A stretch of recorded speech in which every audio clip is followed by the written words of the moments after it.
अस्सलाम वालेकुम लाहौर, मैं हूं लीना लियासर, न्यूज़ नेट में आपको खुशामदीद कहती हूं। और आज के इस प्रोग्राम में हम बात करेंगे अद्वियात के हवाले से। और आज की जो अद्वियात हैं उनमें जो सर फहरिस्त है जिसमें मैं बात करूंगी वो मैं बात करूंगी हेपेटाइटिस के हवाले से। जो हेपेटाइटिस की अद्वियात हैं वो होने के बावजूद भी टीचिंग अस्पतालों में मौजूद नहीं है। आखिर क्यों मौजूद नहीं है? क्योंकि क्या मरीज जो है वो लाहौर से गायब हो गए? अगर हेपेटाइटिस की बात की जाए तो पंजाब में अच्छी खासी तादाद पाई जाती है, और लाहौर में तो वैसे ही अगर बात की जाए अच्छे अस्पताल की फैसिलिटीज़ की बात की जाए, सहूलतों की बात की जाए, तो ज़्यादातर जो रुख होता है आम मरीज़ का आपके रूरल एरिया से वो होता ही लाहौर की तरफ है। लेकिन अगर लाहौर के टीचिंग अस्पतालों में अद्वियात मौजूद नहीं है जो हेपेटाइटिस को डील करती हैं, तो फिर जो मरीज़ हैं वो जाएं तो जाए कहाँ? आखिर क्या वजूहात हैं, क्या रीजंस हैं? आज के इस प्रोग्राम में हम डिस्कस करेंगे। मेरे साथ जो आज स्टूडियो में मौजूद हैं जी, नूर मोहम्मद महर साहब मेरे साथ मौजूद हैं, YPA के सीनियर रहनुमा हैं। उनके साथ हमारे बैठे हैं हमारे सीनियर रिपोर्टर जो हेल्थ की बीट को कवर करते हैं, जाहिद चौधरी साहब। और अब से कुछ देर बाद हमारे साथ मौजूद होंगे खुजैमा साहब जो कि YDA के सीनियर रहनुमा है। सबसे पहले मैं आऊँगी जाहिद साहब आपकी तरफ। आप मुझे बताइएगा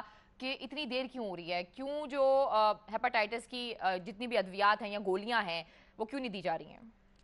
देखिए अलीना, इसमें 2012 में जब हेल्थ का शोबा जो है वो वफाक से डिवॉल्व करके सूबों के हवाले किया गया था, तो उसके साथ ही जो हेपेटाइटिस कंट्रोल प्रोग्राम है और दीगर जो प्रिवेंशन प्रोग्राम्स हैं ये तमाम के तमाम भी डिवॉल्व हो गए और इनको जो है वो सूबे के हवाले कर दिया गया। 2012 में ये इकदाम हुआ। आज 5 बरस गुजर चुके हैं। जिस तरह मोर और लेस बाकी प्रोग्राम्स में स्वाय जो EPI है वो सक्सेसफुली जो है वो चलाया जा सका है सिर्फ, और उसमें जो कामयाबी है वो हासिल की जा सकी है अभी तक। दीगर जो प्रोग्राम्स हैं उनके भी कोई इतनी हालत अच्छी नहीं है, और ख़ास तौर पे जो हेपेटाइटिस कंट्रोल प्रोग्राम है ये सबसे वर्स्ट सिनेरियो इसमें दिखाई देता है कि 5 बरस हो गए अभी तक हेपेटाइटिस के जो मरीज़ हैं, ख़ास तौर पे B और C के मरीज़ जो हैं हेपेटाइटिस C के, उनकी जो डायग्नोस्टिक फैसिलिटी है और उसके बाद ट्रीटमेंट के लिए मेडिसिन की फराहमी, ये 5 सालों में बिला तातल इसको जो है वो इंश्योर नहीं किया जा सका। और अब सोने पे सुहागा के एक और जो एक्ट किया गया कि पहले तो ये कि 2012 से अब तक जो है वो बीच में जो है वो तकरीबन 2.5 साल का अरसा जो है उसमें कोई दवाई खरीदी नहीं जा सकी। अच्छा। बाकी मानदा अरसे के दौरान जो दवाई खरीदी गई वो पेशेंट्स की तादाद के मुताबिक दवाई नहीं खरीदी जा सकी। उसका बजट मौजूद रहा, वो लैप्स कर गया। अगर वो खरीदी गई तो बहुत थोड़ी क्वांटिटी में खरीदी गई। जिस तरह गुज़श्ता बरस जो है वो तकरीबन कोई 1.5 साल के गैप के बाद जो है वो पिछले साल इन्हीं दिनों में जो है वो दवाई खरीदी गई थी, और वो सिर्फ 35 करोड़ रुपए की दवाई खरीदी गई। और ये सारी वही दवाई है ना जिसकी हम बात कर रहे हैं, जिसको बहुत इन्होंने महंगे दामों में खरीदा था। अब टैबलेट फॉर्म में ले ली गई ना, पहले ये इंजेक्टेबल में आती थी जिसमें इंटरफेरोन था, कन्वेंशनल इंटरफेरोन था, और उसके बाद पेगुलेटेड इंटरफेरोन इंजेक्शंस थे। अब उसके बाद मॉडर्न फॉर्म आई कि जी ये टैबलेट फॉर्म में हेपेटाइटिस C का इलाज मौजूद है। तो अब ये उसकी टैबलेट फॉर्म में जो है वो गुज़श्ता बरस में खरीदी गई थी, और अब जो है वो इस मरतबा भी ये दवाई जो है वो खरीदी गई। ज़फ़र साहब की बात की जाए जो इस सारे प्रोजेक्ट को देख रहे हैं, मैं एक अर्ज कर दूं, इस मरतबा ये हुआ कि अब ये 84 करोड़ रुपए से जायद की ये जो है वो कोई 87 करोड़ रुपए के लगभग रकम है जिससे ये दवाई खरीदी गई। 92,000 से जायद पेशेंट्स हैं जिनके लिए मेडिसिन खरीदी गई। अभी इसकी डिटेल हो रही है, मिली अभी किसी को नहीं है। लेकिन साथ ही हेपेटाइटिस कंट्रोल प्रोग्राम ने एक ऑर्डर जारी किया, एक मुरासला जारी किया कि तमाम जो टीचिंग अस्पताल हैं उनको हम दवाई नहीं देंगे। जो दवाई हेपेटाइटिस कंट्रोल प्रोग्राम ने खरीदी है वो डिस्ट्रिक्ट और तहसील अस्पतालों में इस्तेमाल होगी। जबकि टीचिंग अस्पतालों में सबसे ज्यादा लोड था पेशेंट्स का, और वहाँ पे पेशेंट्स इससे पहले तमाम इलाज उनका टीचिंग अस्पतालों में हो रहा था। जो टीचिंग अस्पताल है वहाँ पे फैसिलिटीज मौजूद हैं, वहाँ दो चीजें बड़ी इंपॉर्टेंट यहाँ पे इसके बावजूद भी नहीं दी जा रही हैं। दो चीजें बड़ी इंपॉर्टेंट है जो समझने की हैं। पहली बात यह कि टीचिंग अस्पतालों में डायग्नोस्टिक फैसिलिटी है मोर और लेस बेहतर है, वहाँ पे आप तशखीस हो जाती है। उसके बाद जो ट्रीटमेंट के लिए मुतलका जो कंसल्टेंट डॉक्टर्स हैं वो हर टीचिंग हॉस्पिटल में जो है वो गैस्ट्रोएंटरोलॉजिस्ट मौजूद हैं। तीसरी बात यह कि जब आपको दवाई मिल जाती है पेशेंट को तो अंडर सुपरविजन वो दवाई इस्तेमाल होती है डॉक्टर के, कि आपने हर माह जो है वो उसके वो दोबारा रिपीट टेस्ट होते हैं, उसके साथ साथ डॉक्टर देखता है, वो उसके मुताबिक जो है वो दवाई का इम्पैक्ट भी साथ गेज किया जा रहा होता है। एक अंडर डॉक्टर सुपरविजन ये ट्रीटमेंट होता है, वैसे नहीं हो सकता। तो ये सारी चीजें सिर्फ टीचिंग में मौजूद है। अब टीचिंग अस्पतालों में लास्ट और जो है इसमें बड़ी इंपॉर्टेंट चीज कि टीचिंग अस्पतालों में जो दवाई है अब उनको कहा गया आपको दवाई नहीं मिलेगी। अब वहाँ पे पेशेंट्स जो है वो पिछले 1.5-2 साल से रुल रहे हैं बेचारे, उनको कोई पुरसानी हाल नहीं। जिसने भी पॉइंट रेस किया मैं इस पे बात करूं, लेकिन मैं आऊंगी महर साहब की तरफ। महर साहब मुझे ये बताइएगा, आप क्या देख रहे हैं, क्या रीजन है अब तक जो दवाइयां थी 2 महीने से पड़ी हुई हैं, इन दवाइयों को अस्पतालों में होना चाहिए था, लेकिन जाहिर साहब ने इशारा किया है कि भाई उन्होंने तो देनी है डिस्ट्रिक्ट अस्पतालों में, उन्होंने दे दी है तहसील के अस्पतालों में जहाँ पे फैसिलिटीज मौजूद ही नहीं है। लेकिन अगर हम रश की बात करें पेशेंट्स की, वो तो सही टीचिंग अस्पतालों में होता है। तो फिर ये किस किस्म की पॉलिसीज हैं और बनाते हुए क्या इन चीज़ों का ख्याल नहीं रखा जाता? बहरहाल मैं तो कहूँगा कि तारीख की पंजाब में सबसे निघट्टू जो एडमिनिस्ट्रेशन है ना वो इस वक्त है। इन्होंने जो 60,000 मरीज़ों के लिए ख़रीदनी थी, उनमें से अभी 29,000 मरीज़ों के लिए जो है वो दवाई DTL का इंतज़ार कर रही है। उस DTL का जो कि इन्होंने आलमोस्ट प्राइवेटाइज कर दी है, उसमें सारा नया अमला जो है इन्होंने भर्ती किया है, और वो अमला जो पहले थे गवर्नमेंट एम्प्लॉइज़ थे, वो अरसे से दराज से वहाँ काम कर रहे थे, उनको एक्सपीरियंस हासिल था। अब जो नए रिक्रूटमेंट की है उनकी ट्रेनिंग जो है, जो फखरिया तौर पे ये बताते हैं कि जी हमने जो है इसकी फोरेंसिक लैब से कराई है। ऐसे ही है डॉक्टर की जो तरबियत है वो इंजीनियर से करवा लें। नहीं, देखिए जो दवाई होती है ना, ये रूल है कि जब भी सप्लाई दी जाएगी पहले गवर्नमेंट की लेबोरेटरी उसको पास करेगी, उस बैच जितनी भी लॉट आई है तो वो अगर पास होगी तो वो यूज हो सकती है, वरना नहीं हो सकती। अब उसमें अलमिया ये है कि अब प्राइवेट टाइप लोग जो हैं, जो कॉन्ट्रैक्ट के एम्प्लॉइज हैं, लोग होते हैं, ये मैं आपसे पूछूंगी। हमारे साथ अब थोड़ी देर में खुजामा साहब भी मौजूद होंगे और उनसे भी हम जानने की कोशिश करेंगे कि आखिर इसमें क्या है। ये जाहिर से मुझे बताइए कि प्राइवेट टाइप लोग कौन होते हैं? पूरी अगर दुनिया की बात की जाए तो डिसेंट्रलाइज किया जा रहा है चीजों को, यहाँ पर हम देखते हैं सेंट्रलाइज करने की कोशिश की जा रही है। अगर सेंट्रलाइज भी किया जा रहा है उसका भी बड़ा गरक किया जा रहा है। अब ये अदनान ज़फ़र साहब के बारे में बताएंगे। मैंने सुना है सारे जो स्पेशल प्रोग्राम है यही देख रहे हैं, तो कोई उनसे पूछता है कि सर 2.5 साल हो गए, 3 साल हो गए, 4 साल हो गए, लोगों को दवाइयाँ नहीं मिल रही हैं, तो कोई तो अकाउंटेबल होगा, कोई तो पूछने वाला होगा आपके और मेरे अलावा।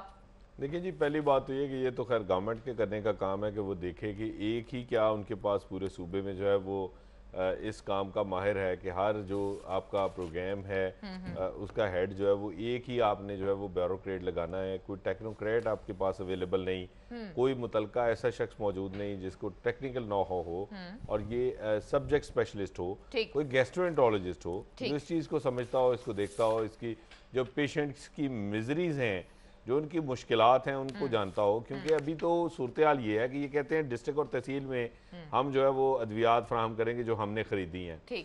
अब इशू ये है कि डिस्ट्रिक्ट और तहसील में ये अद्वियात जो है वो किस तरह जो है वो इस्तेमाल करेंगे।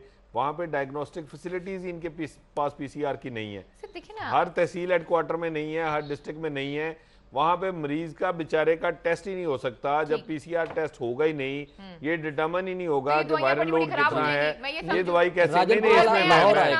जो सबसे ज्यादा इंपॉर्टेंट चीज है इनका, नहीं ये एक और चीज बड़ी इंपॉर्टेंट, देखें ये वही हेपेटाइटिस कंट्रोल प्रोग्राम है, ये वही हेपेटाइटिस कंट्रोल प्रोग्राम है कि जिसमें जो है वो ये तमाम जो परचेज की गई है ये इसके अंदर, इस प्रोक्योरमेंट के अंदर जो है वो बहुत बड़ा घपला है। माजरत के साथ KP के मुकाबले में, खैबर पख्तूनख्वा के मुकाबले में पंजाब में ये दवाई जो है वो 5.5 रुपए, ये सवाल्डी टैबलेट जो है वो 5.5 रुपए सेम कंपनी की दवाई फी गोली जो है वो महंगी खरीदी गई। ठीक, और किसी ने आज तक उसका नोटिस नहीं दिया। विफाक तक जाना पड़ेगा हमें स्वाल्डी के पीछे अगर गए तो। खैर मुझे एक छोटी सी ब्रेक लेनी है, ब्रेक से हम वापस आएंगे तो खुजामा साहब हमारे साथ मौजूद होंगे, उनसे जानेंगे कि वो कैसे देख रहे हैं जो हुकूमत की तरफ से जितनी भी ड्रग्स की पॉलिसी है। लेकिन फिलहाल वक्त एक छोटी सी ब्रेक है। सिटी 42 पर हम दिखाते हैं शहर भर की खबरें, हर वाकया, हर खबर है हमारे लिए अहम, मगर आपकी मदद के बगैर मुमकिन नहीं लाहौर का सबसे मकबूल और मुस्तैद चैनल बनना। चुनाचे अगर आप भी कोई ऐसा वाकया जैसे किसी से नाइंसाफी, दफ्तरी मामलात में गड़बड़, कोई एक्सीडेंट या कुछ और खास होते देखें तो उसकी मोबाइल से बनी वीडियो सिटी 42 को इस नंबर पर व्हाट्सएप करें 0335 4242 222। तो शेयर कीजिए लाहौर में होने वाला वो सब कुछ जो आपकी नजर में है खास और बन जाइए सिटी रिपोर्टर। खबरें, तकरीरें और बातें, हंसना खेलना, मिलना जुलना, आना जाना, रंग बरंगे लम्हे, गीत, घटाएं, बरसातें, नहर किनारा, रावी का पुल, माल, मसाजिद, महल मीनारे, दरवेशों की रौनक, कभी कभी दुख दर्द की खातें, शहर कहानी, आते जाते किस्से गलियां, बातें करते दिन और रातें, सब कुछ इसकी पेशानी पे रोशन है। हम इसकी आवाज हैं, इसकी खुशबू हैं। ये लाहौर है और हम हैं सिटी 42। लाहौर से हमारा रिश्ता हुआ मजबूत से मजबूत तर, जब हमने किए शहर के मसाइल उजागर। बरसा बरसे हम हैं लाहौर की आवाज। सियासी सरगर्मियां हो या ब्यूरोक्रेसी का अहवाल, हुक्काम बाला की लापरवाही हो या इंतजामिया की फुर्तियां, हमने रखी जराइम और अमने अम्मा पर गहरी नजर। हमने की हुकूमत के हर अच्छे इकदाम, हर तरक्याती काम की मुकम्मल अक्कासी। हमने रखा लाहौर की सेहत और सफाई का ख्याल। हमने की ट्रैफिक मसाइल की निशानदेही। हमने दिखाया तजावुजात माफिया का असल चेहरा। हमने बेनकाब किए मिलावट और करप्शन पर। हम हैं आप और आप हैं हम। हम हैं सिटी 42, हम हैं लाहौर।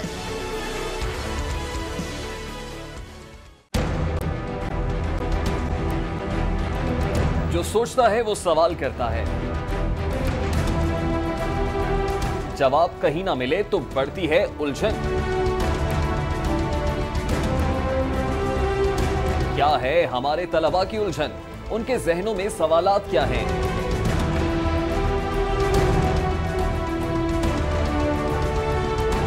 लाहौर के अरबाब इख्तियार, लाहौर के ज़हीन तलबा के रूबरू देंगे उनके सवालों के जवाब।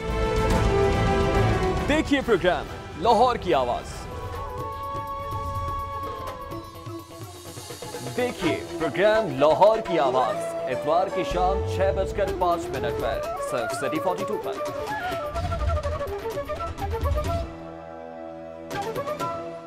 सेहत का ख्याल ना रखा जाए तो ख्याल की सेहत बिगड़ जाती है।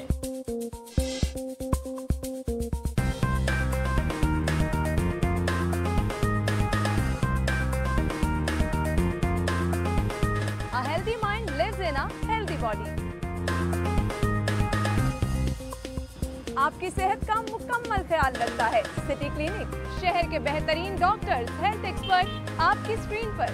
सेहत आपकी, सुकून हमारा, सिटी क्लिनिक। देखिए प्रोग्राम सिटी क्लिनिक हफ्ता और पीर की शाम 6:05 पर सिर्फ सिटी 42 पर।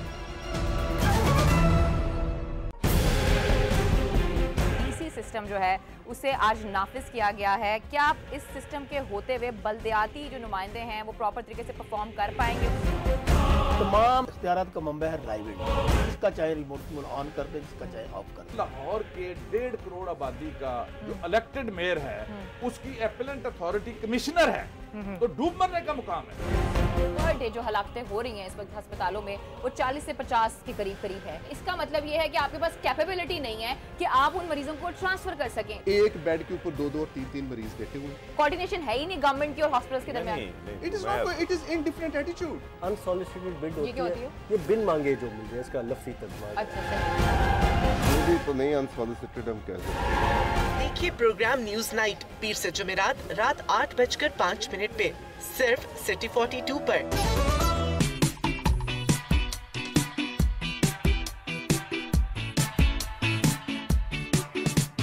हम देंगे आपको शहर की हर खबर, आपको करेंगे रोजाना अपडेट, आज के भाव, सेल्स हो या प्रमोशन, हम आपको मिलवाएंगे आपकी पसंदीदा शख्सियात।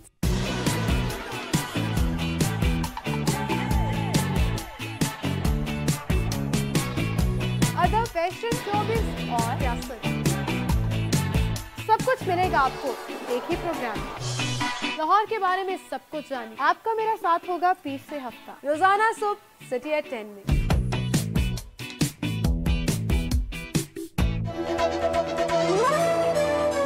देखिए सिटी एट 10 पीर से हफ्ता सुबह 10:05 पर सिर्फ सिटी 42 पर। खोज, रगों में जहर उतारने वालों की, बेगुनाहों का खून बहाने वालों की। अगवा की हो वारदात या फंदे पे झूल रही हो लाश, और कैसे रुकेंगे खवातीन की तरफ बढ़ते हाथ। पहुंचेंगे हवालात अब सब धोखेबाज।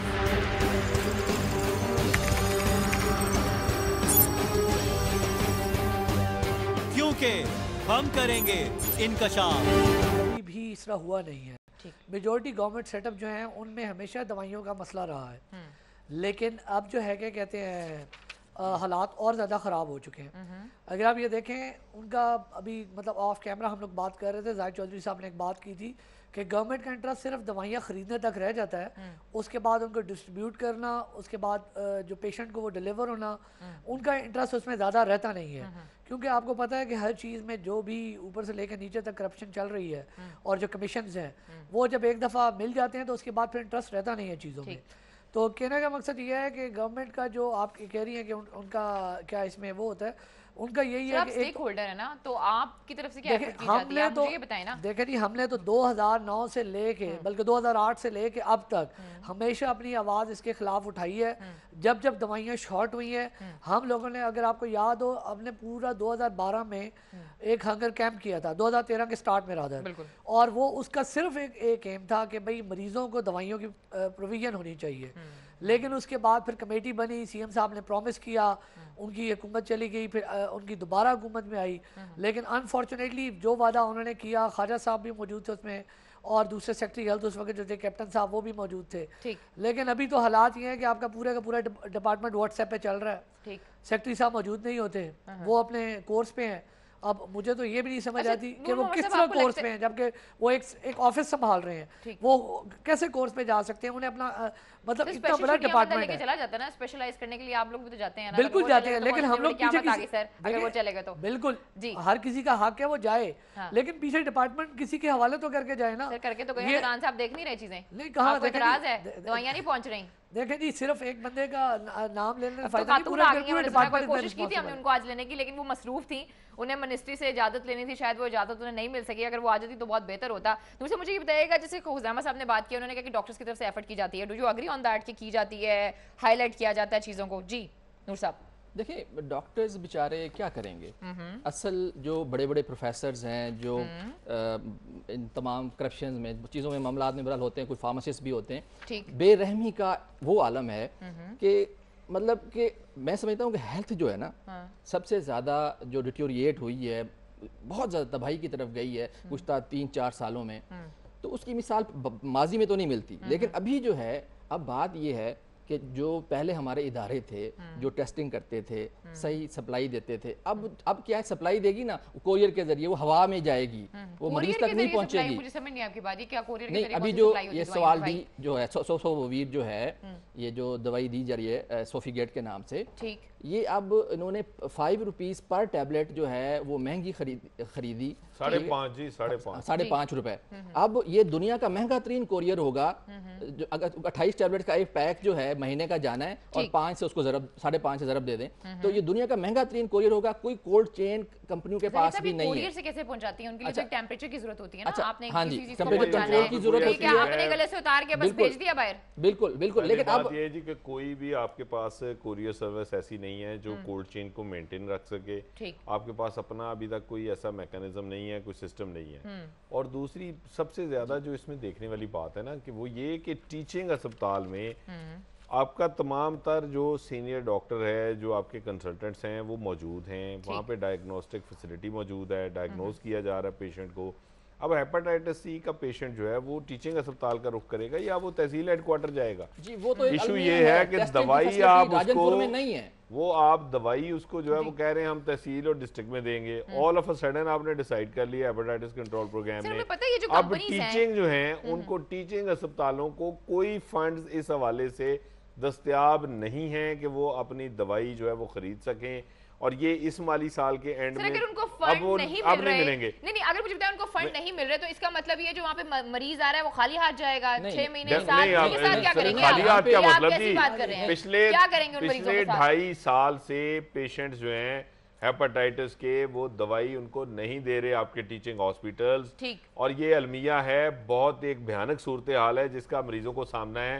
लेकिन अनफॉर्चुनेटली जो अरबाब इख्तियार हैं वो सिर्फ सब अच्छा क्या राह गिलाते हैं, मल्टीमीडिया प्रोजेक्टर पे जो है वो ब्रीफिंग्स देते हैं। 85 करोड़ की दवाई खरीदी जा रही है, 14 करोड़ की नहीं सर मुझे व्हाट्सएप समझ आ गया है। आप मुझे बताएं 85 करोड़ की दवाई खरीदी गई तो वो आसमान तो नहीं ना खा गया ना जमीन में चली गई है, तो किधर गई है? फिर 14 करोड़ की दवाई किधर गई है ना? मुझे ये बताएं, आप कह रहे हैं कि दे नहीं रहे हैं लोगों को। देखें जो दवाई अब खरीदी गई है ये 85 करोड़ रुपए की, उसके बारे में तो वाजे कर दिया ना डिपार्टमेंट ने, प्राइमरी एंड सेकेंडरी हेल्थ ने, कि जी हमने ये दवाई डिस्ट्रिक्ट और तहसील अस्पताल में देनी है, ठीक, टीचिंग में नहीं देंगे, ठीक, जिसमें कोई आप डायग्नोस की आपके पास फैसिलिटीज नहीं है। टीचिंग में जो आपके बड़े टीचिंग हॉस्पिटल्स हैं जिसमें मेयो है, गंगाराम है, सर्विसेज है, जना है, जनरल है, शेख जायद है, इसके अलावा बाकी अस्पताल है, निश्तर है, रावलपिंडी में होली फैमिली है, ये तमाम जितने फैसलाबाद अलाइड हॉस्पिटल है आपका, बाकी जितने भी अलाइड हॉस्पिटल्स हैं मेडिकल कॉलेजेस के जो टीचिंग का स्टेटस है जिनके पास, वहां पे ये दवाई नहीं जाएगी। नहीं, हम तो उनके पास एक मिनट मेहर साहब, उनके पास फंड्स नहीं। सबसे ज्यादा इंपॉर्टेंट चीज ये है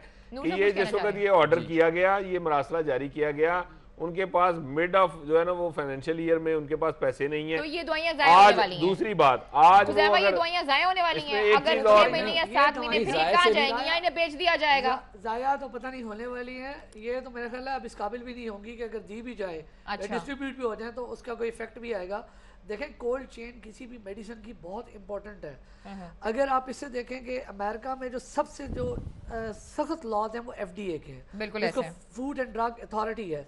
बहुत सारी ऐसी मेडिसिन है क्योंकि देखें लोगों की जान सबसे अहम है, हेल्थ से पहले कोई चीज़ नहीं है, बाकी सब चीज़ पे कॉम्प्रोमाइज़ हो सकता है, लेकिन हेल्थ पे कोई भी बंदा, मेरा नहीं ख्याल एक जी शऊर बंदा वो हेल्थ पे कॉम्प्रोमाइज़ करेगा, हम में से भी कोई नहीं करेगा। 85 करोड़ पे ज़ाया हो गए, 14 करोड़ में ज़ाया हो गए, मैं ये समझूं फिर आपकी बात से। बात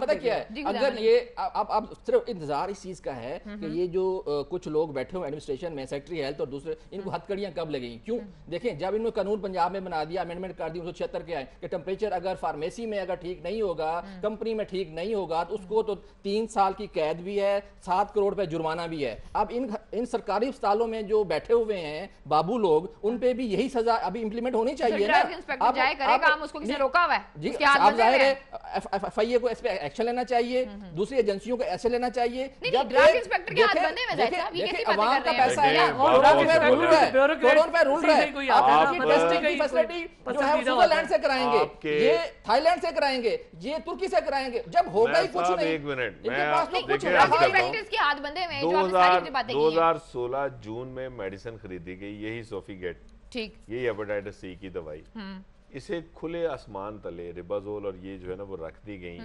DG हेल्थ ऑफिस में, महकमा स्पेशलाइज्ड हेल्थ के इसने प्राइमरी एंड सेकेंडरी हेल्थ ने, ठीक, 47 टेम्परेचर था, डिग्री टेम्परेचर, जिसमें ये दवाई पड़ी रही 2 दिन, उसके बाद वहां से उठा ली गई, उस मामले को गोल कर दिया गया, किसी को जिम्मेदार नहीं ठहराया गया। तो जिम्मेदार होता कौन है? 85 करोड़ रुपए की दवाई पूछना था, किसने देखना था, बताएंगे थोड़ा? हाँ, मैं ये बताएं ना किसके खिलाफ क्या दवाई चीजें? उस वक्त ये हुआ कि दवाई खरीदी गई, तो ये 35 करोड़ के करीब लगभग जो है वो परचेज थी। फौरी तौर पे कंपनी को कहा गया कि ये हमने पैसे देने हैं, आप इनसे स्टॉक उठा लें, क्योंकि जब आप स्टॉक हैंडओवर आपके होगा उसके बाद आप फाइनल पेमेंट करते हैं। कहा गया ये आप स्टॉक उठा लें। उस वक्त के डायरेक्टर हेडक्वार्टर मौजूद हैं, इस वक्त भी उनसे पूछा जा सकता है। उन्होंने कहा जी मेरे पास जगह नहीं है, हम कहीं पे भी नहीं रख सकते इसको। अच्छा। उन्हें डंडे के जोर पे कहा गया कि आप दवाई उठाएं, हमें नहीं पता कहाँ रखनी है। उन्होंने उठा के, अब उनके पास और तो कहीं जगह नहीं थी, उन्होंने बाहर खुले आसमान तले रख दी। अब क्योंकि कंपनी को पैसे देने थे, अब ये ऑर्डर जो है वो ऊपर से आया था, टॉप लेवल के ऊपर डिपार्टमेंट के। अब टॉप लेवल जो है वो क्यों ऑर्डर इस तरह का देगा? वो उसी सूरत में देगा अगर उसका अनफॉर्चुनेटली कोई ट्रस्ट होगा तो। ठीक। ये तो बड़ी साफ और वाज़ेह बात है ना। अदरवाइज को इतना तो कोई नहीं होता। हर मेडिसिन ऐसे ही आ रही है, देखें, और शुरू से लेके अभी तक आ रही है। अच्छा। और ये क्या कहते हैं, सिर्फ गवर्नमेंट की हद तक नहीं है, बल्कि अगर आप प्राइवेट में भी जाएं तो भी इस तरह ही होती है, ब्लैकमेल करके चीज़ें। बहुत सारी ऐसी मेडिसिन है जो कि ज़रूरी मेडिसिन है, लेकिन वो रेडिली अवेलेबल नहीं होती हैं। लेकिन इस सारी चीज़ में देखें, जो अहम चीज़ है ना, वो ये है कि गवर्नमेंट जो होती है वो एक माँ की तरह होती है, उसी ने मैनेज करना है हर चीज़, चाहे गवर्नमेंट हॉस्पिटल है, प्राइवेट हॉस्पिटल या प्राइवेट फार्मेसीज भी गवर्नमेंट के, मतलब ये नहीं होता कि उनसे बाहर होती हैं या उनको जवाबदेह नहीं होती हैं। गवर्नमेंट का ही काम है कि उन्हें भी रेगुलराइज करना, और गवर्नमेंट के जो अपने इंस्टीट्यूट है वो तो होते ही उनके अंडर है। तो आपको लगता है फेलियर है ये गवर्नमेंट का, अगर वो नहीं कर पाई? देखिए, इसमें तो कोई शक ही नहीं है ना, इंटरेस्ट है या वो खुद चाहते हैं। देखें जी अलीना, इसमें तो कोई शक ही नहीं है ना, गरीब को दवाई नहीं मिली, जो मर्जी आके वो आके जस्टिफिकेशन दें, फेलियर तो हो गया। अब दूसरी चीज आपने कहा जी ड्रग इंस्पेक्टर को किसने रोका था, फलां को। देखें, जो भी आपकी अनफॉर्चुनेटली एडमिनिस्ट्रेटिव पोस्ट है ना, वो सारे के सारे पसंदीदा लोगों में तकसीम की जाती हैं, चाहे किसी हॉस्पिटल का वो MS है, चाहे वो किसी ड्रग इंस्पेक्टर है, चाहे वो कोई और है। एडमिनिस्ट्रेटिव पोस्ट सारी की सारी बाबू लोगों के करीब जो लोग होते हैं, या जो कि आपके मिनिस्टर्स के करीब होते हैं, उन्हीं में डिवाइड होती है। और उन्हें इस चीज, जब क्योंकि एक बंदा फेवर लेके आया होता है तो वो फिर जवाब दे भी उससे ही होता है जैसे वो फेवर लेके आया है। भत्ता दिया जाता है नीचे से लेकर ऊपर तक, इसलिए चीजें डिक्लाइन की तरफ जा रही है। पाकिस्तान दुनिया का वाहिद बदकिस्मत मुल्क है इस लिहाज से कि यहाँ पे सस्ती और मियारी दवा बेचना जो है वो जुर्म है। सस्ती और मियारी दवा बेचना जुर्म है, यही मैंने सुना है, और मैं इस पे आपका जवाब भी लूंगी। और इसके अलावा ये भी जानने की कोशिश करूंगी कि इंडिया की कुछ दवाइयां जो है, मैं आपके पास, हमारी हुकूमत इतनी नाअहल है कि हम एक हेपेटाइटिस की दवाई है उसको टाइम पे सही तरह टेस्ट नहीं करते, उसको भी स्विट्जरलैंड भेजते हैं, उसको भी बाहर के मुल्क भेजते हैं। मतलब कि ये अलमिया नहीं, हमारा ये कहद है की दवाइयां भी यहाँ पे मौजूद हैं और ब्लैक में मौजूद है कुछ, वो भी जानने की कोशिश करूंगी वो यहाँ पे क्या काम कर रही है। क्या हमारे पास जो लोग हैं वो इतने कॉम्पिटेंट नहीं है कि वो दवाइयां अपनी डेवलप कर सके? फिलहाल वक्त एक छोटी सी ब्रेक का, स्टे विद अस।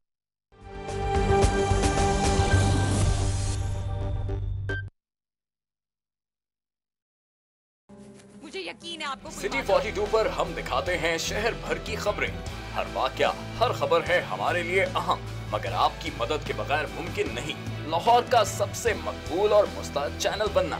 चुनाचे अगर आप भी कोई ऐसा वाकया जैसे किसी से नाइंसाफी, दफ्तरी मामलात में गड़बड़, कोई एक्सीडेंट या कुछ और खास होते देखें तो उसकी मोबाइल से बनी वीडियो सिटी 42 को इस नंबर पर व्हाट्सएप करें 0335 4242 222।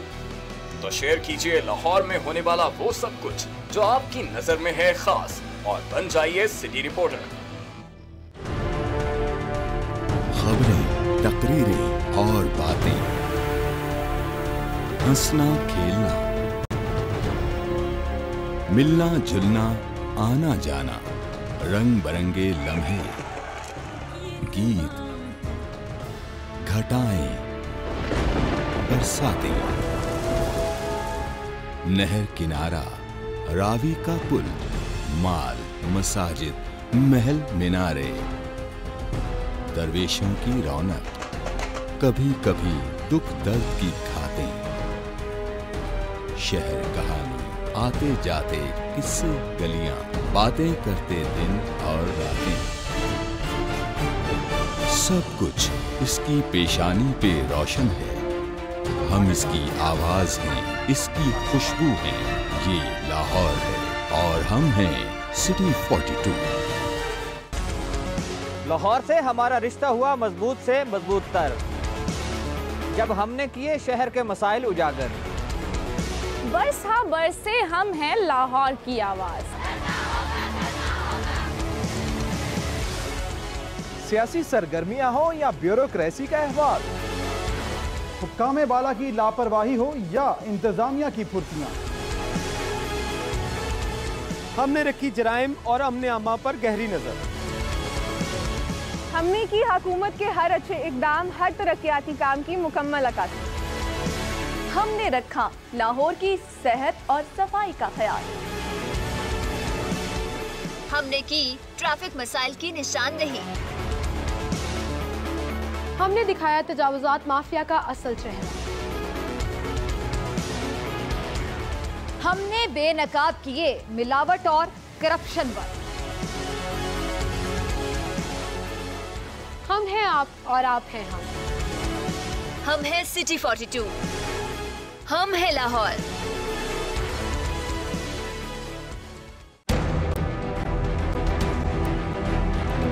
जो सोचता है वो सवाल करता है, जवाब कहीं ना मिले तो बढ़ती है उलझन। क्या है हमारे तलबा की उलझन? उनके जहनों में सवालात क्या हैं?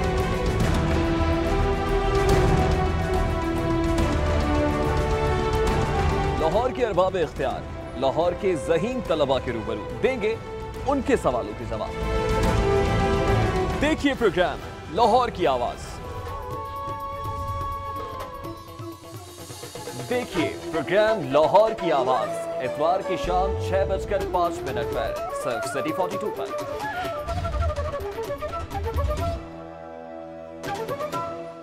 सेहत का ख्याल ना रखा जाए तो ख्याल की सेहत बिगड़ जाती है।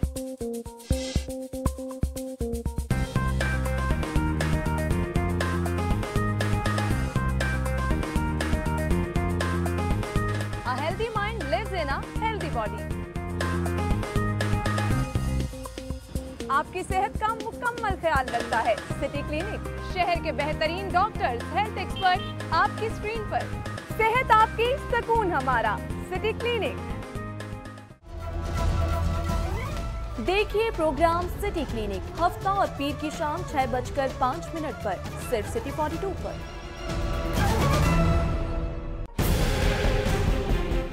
सिस्टम जो है उसे आज नाफिज किया गया है। क्या आप इस सिस्टम के होते हुए बल्दियाती जो नुमाइंदे हैं वो प्रॉपर तरीके से परफॉर्म कर पाएंगे?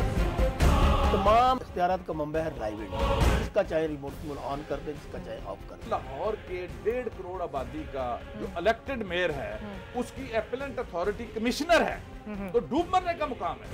पर डे जो हलाकतें हो रही हैं इस वक्त अस्पतालों में वो 40 से 50 के करीब है। इसका मतलब ये है कि आपके पास कैपेबिलिटी नहीं है कि आप उन मरीजों को ट्रांसफर कर सकें। एक बेड के ऊपर 2-2 और 3-3 मरीज बैठे हुए। कोऑर्डिनेशन है ही नहीं गवर्नमेंट की और हॉस्पिटल्स के दरमियान। It is in different attitude. Unsolicited bid होती है, ये बिन मांगे जो मिल रहे हैं, इसका लफ्ज़ी तर्जुमा। अच्छा ये तो नहीं अनसॉलिसिटेड हम कह सकते। देखिए प्रोग्राम न्यूज नाइट पीर से जुमेरात रात 8:05 पे सिर्फ सिटी 42 पर।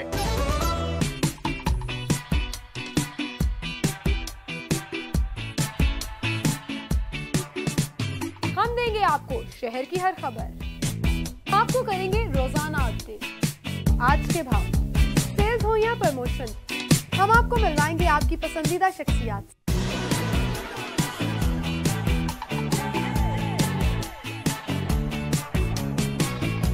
अदब, फैशन, शोबिज़ और सियासत, सब कुछ मिलेगा आपको एक ही प्रोग्राम में। लाहौर के बारे में सब कुछ जानिए। आपका मेरा साथ होगा पीर से हफ्ता, रोजाना सुबह सिटी एट 10 में।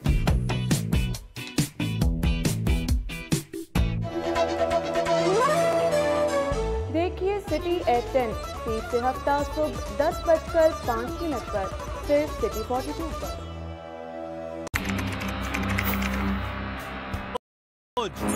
रगों में जहर उतारने वालों की, बेगुनाहों का खून बहाने वालों की, अगवा की हो वारदात या फंदे पे झूल रही हो लाश, और कैसे रुकेंगे खवातीन की तरफ बढ़ते हाथ। पहुंचेंगे हवालात अब सब धोखेबाज।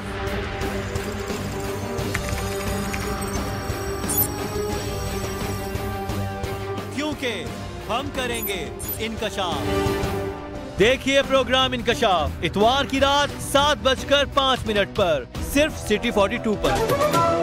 मसला कोई भी हो लाहौर में, सिटी 42 ने हमेशा बुलंद की है आवाज लाहौरियों के हुकूक की। एक बार फिर एक ऐसा प्रोग्राम जहां बोलेगा सारा लाहौर। आप कर सकते हैं लाइव कॉल हमारे इन नंबर्स पर 031742422172 और 031742428182। आपको सुनेंगे शहर के बाइख्तियार तो बोलो लाहौर। देखिए प्रोग्राम बोलो लाहौर इतवार की शाम 4:05 पर सिर्फ सिटी 42 पर। आपने मछली मंडी देखी है? हाँ, चेरिंग क्रॉस के पास जो है। अच्छा, आखिरी बार फिल्म कौन सी देखी थी? माल रोड पे जो धरना था। लाहौरियों के वक्त और किराए की बचत का नाम है ऑरेंज ट्रेन। सेहत और तालीम का हिस्सा खा जाने वाली बला है ऑरेंज ट्रेन। हाँ, फूड अथॉरिटी का एक और छापा होगा क्या? कौवा किस रंग का होता है? सुरमई है जनाब। काला है? नो। Crow is black. गाय चटाए छोड़ यार। देखिए प्रोग्राम सलाम लाहौर जुमा हफ्ता और इतवार की शब 8:05 पर सिर्फ सिटी 42 पर। लाहौर शहर की सदियों पुरानी तारीख, आसार कदीमा, किस्से कहानियाँ, खानों और रवायतों और सकाफत के बारे में जानिए। कौन क्या था, किसने क्या किया और क्या बनाया।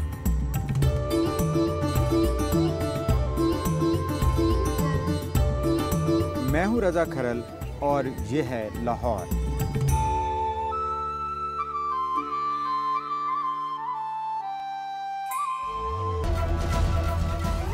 देखिए मालूमाती प्रोग्राम ये है लाहौर, बुध की शाम 6:05 पर सिर्फ सिटी 42 पर। हम करते हैं जुर्म का।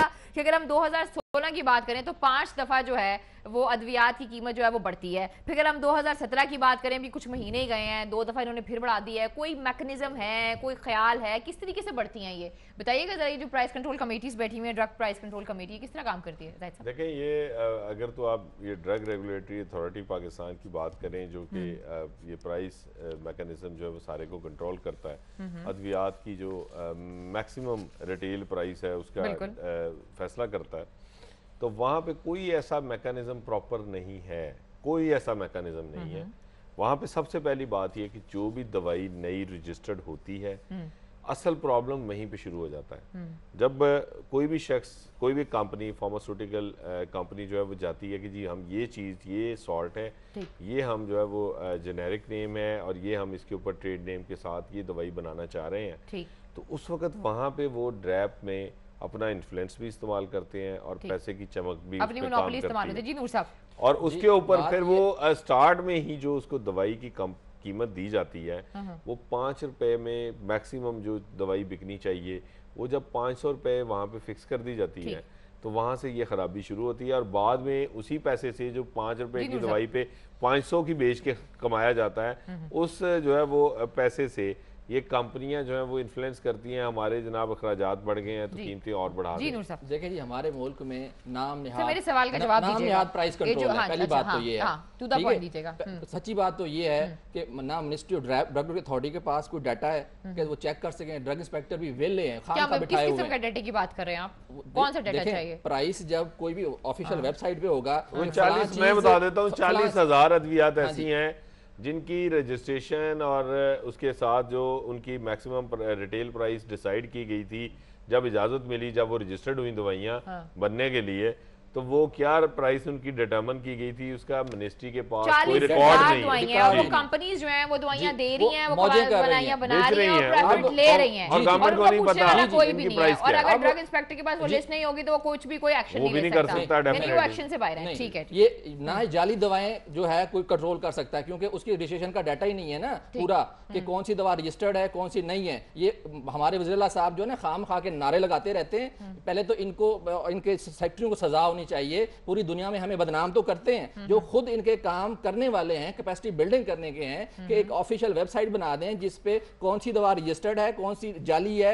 कम से कम वहां पे डाटा तो हो। कोई ड्रग इंस्पेक्टर जाके वो हाफिज थोड़ा ही है हर दवाओं का कि जाके चेक करेगा, ऐसा कोई मैकेनिज्म नहीं। एक बात। दूसरी बात ये है कि हमारी वफाकी हुकूमत जो ड्रग अथॉरिटी है उसका सरबराह जो है वो एक कंपनी का शेयर होल्डर है, मालिक है। ठीक, इससे बड़ी और बदकिस्मती क्या होगी कि वहां पे जो हम अवाम के लिए ड्रग अथॉरिटी नहीं बनी, ठीक, हम मरीजों के लिए नहीं बनी, वो सिर्फ बड़ी बड़ी कंपनी माफिया के लिए बनी है। मुझे ये बताइए कि आपको पता चलता है 6 या 7 कंपनीज जो हैं वो सही तरीके से दवाइयां नहीं दे रही हैं, आप उनके खिलाफ इन्वेस्टिगेशन कराते हैं, इन्वेस्टिगेशन के बाद वो नैब में चली जाती हैं, नैब में जाने के बाद उन पर कुछ जुर्माना होता है और वो वापस आके काम करना शुरू कर देती हैं, तो फिर वो किस तरीके से आपके जो मरीज के बेनिफिट्स हैं उनको सिक्योर करेगी? जी देखिए, ड्रग प्राइसिंग कमेटी की 22 मीटिंग्स हो चुकी हैं। अच्छा। एक 10 अप्रैल को हुई थी और 3 मई को हुई थी। अब क्या है कि अब ये सारे इस मैकेनिज्म में जो है हुकूमत मिली हुई है कंपनियों के साथ, जो ड्रग अथॉरिटी है वो कंपनियों के मुफादात के लिए काम कर रही है। अब क्या है कि 2011 से 22 मीटिंग हुई हैं। मीटिंग नंबर 5 में जो है उसमें 100 कंपनियों ने अप्लाई किया था प्राइस इंक्रीज के लिए, उनमें से 6 कंपनियों पे जुर्माना हुआ 1 अरब 5 करोड़। किस चीज पर? ये जो है ना 6 कंपनियां जो थी उन्होंने गलत प्राइस इंक्रीज वो भी मिनिस्ट्री ऑफ हेल्थ से लिया था। ठीक। बाद में जो है ना पता लगा कि जी इन्होंने गलत प्राइस जो है ना उसमें इनवॉइसें गलत दी हैं, रॉ मटेरियल की फलां चीज की, तो उस पे नैब ने इन्वेस्टिगेशन की, तो उसमें सिर्फ गलत प्राइस देते हैं। एक मीटिंग पे अगर इन 22 मीटिंगों के जो है ना इन्वेस्टिगेशन सही तरीके से की जाए तो 55 अरब की जो है इसमें करप्शन है। ये सारा उन गरीब मरीजों का है जो मर जाते हैं। सारी चीजें जो घूम रही हैं वो तो पैसे के गिर्द घूम रही हैं इस वक्त, अनफॉर्चुनेटली। इसमें भी कोई शक नहीं है कि जो दुनिया की सबसे बड़ी माफिया है, मतलब ये जो असले के बाद वो ड्रग कंपनीज ही हैं, और ये प्रूवन फैक्ट है, पूरी दुनिया में है। अब एक और भी चीज़ है कि आपके कई पॉलिटिशियन हैं जो कि डायरेक्टली या तो फार्मास्यूटिकल से ताल्लुक रखते हैं या उनके बहुत करीबी फार्मास्यूटिकल्स में है या उनके अच्छे उनसे टर्म्स हैं। अब मेरा ख्याल है कि हम लोग ऐसी अब लकीर को पीटी जा रहे हैं, इसका रिजल्ट ऐसा नहीं निकलना। असल प्रॉब्लम जो है ना वो ये है कि गवर्नमेंट की एक जिम्मेदारी है, ठीक है। मैंने पहले भी कहा कि गवर्नमेंट एक माँ की तरह होती है और उसका ये काम है, उसका ये काम है कि इसको ये रेगुलराइज करें। गवर्नमेंट में मुझे बता दें, शायद जो खुज़ैमा साहब कोशिश कर रहे हैं उनको बताने की कि आप प्रोटेक्टर्स हैं हमारे, तो आपको नजर आता है गवर्नमेंट का तो मैं कुछ नहीं कह सकता जी कि वो क्या है और उसका क्या इस हवाले से जो वो स्टैंस होगा, लेकिन जो गवर्नमेंट के अदारे हैं उनको तो हम देखते हैं। इसमें जो ये जो प्राइमरी सेकेंडरी हेल्थ है और स्पेशलाइज्ड हेल्थ केयर, ये हेपेटाइटिस वाला जो मामला है इसमें इन दोनों डिपार्टमेंट के दरमियान जो सर्द जंग है वो खुल के सामने आ गई है। आप देखें कि हेपेटाइटिस कंट्रोल प्रोग्राम जो है वो प्राइमरी एंड सेकेंडरी हेल्थ के पास है और उन्होंने वाज़ेह तौर पे ये जवाब दे दिया mid of the financial year में कि हम टीचिंग को दवाई नहीं देंगे, टीचिंग के पास पैसा नहीं है। स्पेशलाइज्ड हेल्थ केयर जो है वो उसने भी इसको कोई इतना ज़्यादा कोई तवज्जो नहीं दी, ना उन्होंने कभी सोचा है, क्योंकि उनको इन चीज़ों से कंसर्न नहीं है। उनके लिए ज़्यादा ज़रूरी है कि वो अस्पतालों में ज़्यादा से ज़्यादा बाथरूम चेक करवा लें कि वो ठीक है कि नहीं है, मरीज़ आता है, दवाई मिलती है नहीं मिलती, इलाज हो रहा है नहीं, उनकी जाने बुला। अब इसके लिए अगर ये फंड्स मिलेंगे, मैं जो आपको इम्पोर्टेंट चीज़ बताने जा रहा हूँ कि जो फंड्स हैं अगर इस माली साल में तो मिल नहीं सकते क्योंकि इसमें प्रोसेस मुकम्मल नहीं हो सकता। अब जून तक ये एंड हो जाएगा, नया माली साल शुरू होगा। रवां बरस साल 2017 में ये कम अज़ कम जो है वो ये एंड तक भी अगर टीचिंग अस्पताल जो है वो ये दवाई खरीद के मरीजों को प्रोवाइड कर दें तो मेरे ख्याल में ये बहुत बड़ी सर्विस होगी। इस साल में ये एंड तक मुझे ये दवाई अस्पतालों में टीचिंग अस्पतालों को फंड्स क्यों रिलीज किए जाते हैं ताकि वो प्रॉपर तरीके से अपनी मेडिसिन जो है उनको पूरा कर सकें। पहली बात देखिए, इसमें बड़ी इंपॉर्टेंट चीज आपने पूछी, प्रॉब्लम कहाँ पे है? प्रॉब्लम है कि जो आपके पॉलिसी मेकर्स हैं वो सब्जेक्ट स्पेशलिस्ट नहीं है। अच्छा। वो इस हेल्थ के जो है वो एक्सपर्ट्स नहीं है, वो ब्यूरोक्रेट्स हैं। अब अनफॉर्चुनेटली ब्यूरोक्रेट समझते हैं कि वो इंतजामी मामलात के जो है ना वो जिस तरह इंतजामी मामला दीगर जो है वो शोबों में चलाए जाते हैं, यहाँ पे भी जो है वो एडमिनिस्ट्रेटिव ग्राउंड्स पे वो सारे मसले हल कर लेंगे, इससे मसले हल नहीं होते। उसे छोड़ दें, वो तो अपना ये तो सारे प्रेशर ग्रुप्स हैं, ये प्रेशर डाल सकते हैं।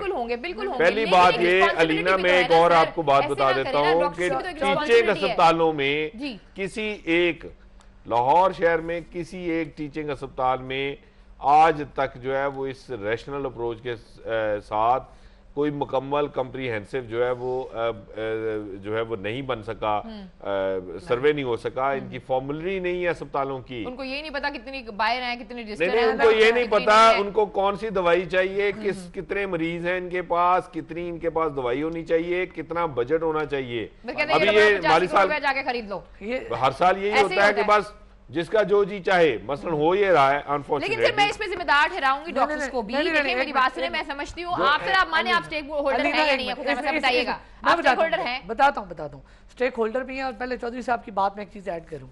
चौधरी साहब का जो मेन बात करने का मकसद ये था कि ये सारे नालायक लोग हैं, डू एग्री है नालायक, लेकिन जो इसमें जो सबसे बड़ी बुरी बात है ना वो नीयतें होती हैं। मैं अक्सर कहता हूँ कि कोई भी पॉलिसी आप बनाते हैं, आपकी नीयत जब तक साफ नहीं होगी पॉलिसी कभी भी आप लोगों ने अपनी सर्विस स्ट्रक्चर को लेकर इतना शोर मचाया, इतना शोर मचाया, तो ये मेडिसिन के भी स्ट्रक्चर को लेकर थोड़ा शोर मचा दें। मैं आपको बताता हूँ ना, लेकिन सर्विस स्ट्रक्चर का जो शोर मचाया, अभी आप देख रहे हैं ब्यूरोक्रेसी ने उसका क्या तिया पांचा किया हुआ है, कितने % इम्प्लीमेंट हुआ और किस तरह इम्प्लीमेंट हुआ और कितनी चीजें रिवर्स में लगा दी हैं, जरा सा वो देखते नहीं है। अब हमारे पास अल्लाह के फजल से जो सेक्रेटरी हेल्थ साहब हैं वो इतने अक्लमंद आदमी हैं, ठीक है, वो ऑफिस में नहीं जाते, करदू जाते हैं, वहाँ पर अच्छी फिजाओं में। हम लोग यहाँ गर्मी में जो है वो सड़ रहे हैं और हमारे मरीज भी व्हाट्सएप पे वो ऑर्डर कर देते हैं। 4 लोग हॉस्पिटल में से व्हाट्सएप पे उनकी तारीफें करते हैं, वो खुश होते हैं। संडे को मीटिंग कॉल करते हैं, फिर वापस जाके अपना नीपा का कोर्स ले रहे हैं।